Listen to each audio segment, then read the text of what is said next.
રાધે રાધે. કેમ છો અમારી યુટ્યુબ ફેમિલી? તો આજે હું તમારી સાથે શેર કરવાની છું સોજીનો શીરો.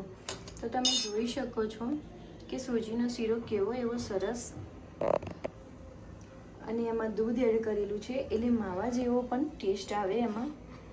તો આ રીતે તમે સોજીનો શીરો બનાવવા માટે મારી રેસીપી તમે એન્ડ સુધી જોતા રહેજો અને લાઈક, કોમેન્ટ એન્ડ સબસ્ક્રાઈબ કરજો. તો તમે જોઈ શકો છો. તો આ રીતે તમારો એવો શીરો બનીને તૈયાર થઈ જશે, જે તમને મહાપ્રસાદની યાદ આપી દેશે.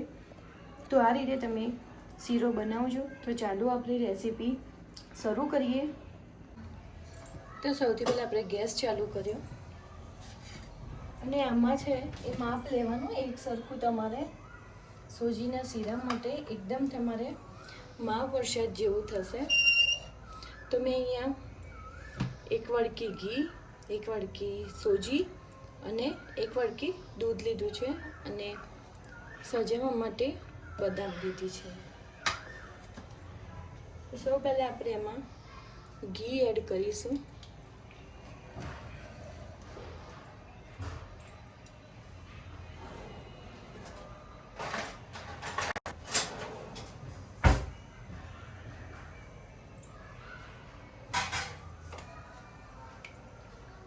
ઘી ગરમ થઈ ગયું છે તો એમાં આપણે 1 વાડકી સોજી છે. સોજી તમે ઝીણું અને મોટું કોઈ પણ લઈ શકાય, તમારા ઘરમાં જે અવેલેબલ હોય. હવે એને 2 થી 3 મિનિટ આપણે એને ઘીમાં શેકવા દઈશું. તો આપણો સોજી એવો સરસ એવો શેકાઈ ગયો છે. હવે એમાં આપણે પાણી એડ નથી કરવાનું. જે આપણું દૂધ હતું એ દૂધ એડ કરીશું એમાં.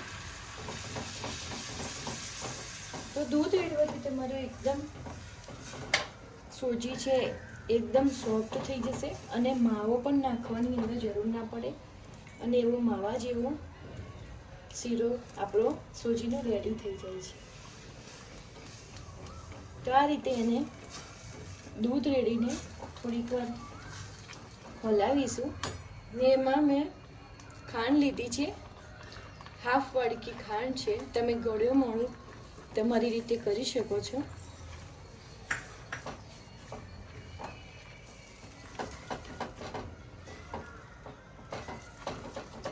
દૂધ તમને જો જરૂર લાગે તો તમે બીજું એડ કરી શકો છો.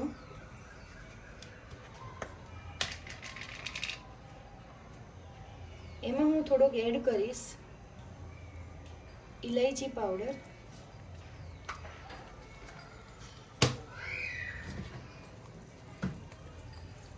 હવે આપણે એને સરસ એવું શેકાવા દઈશું.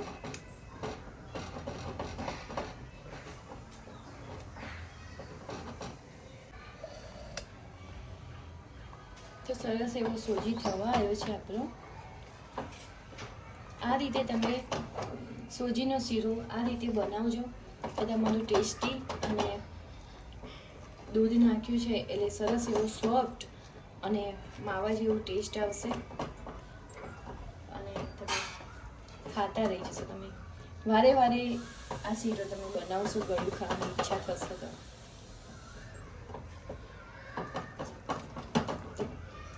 4 થી 5 મિનિટ થવા આવી છે.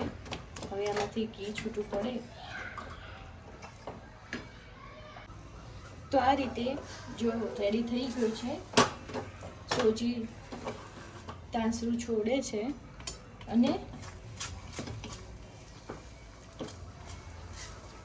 આ રીતે લોટ છૂટો પડી જાય એટલે તાંસરામાં ચોંટશે નહીં અને ગેસ ધીમો રાખવાનો.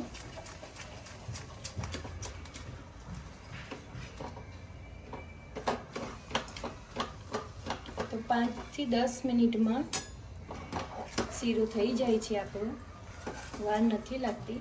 તો તમે આ રીતે પણ બનાવજો અને સરસ એવું ટેસ્ટીમાં થાય છે સોજીનો શીરો.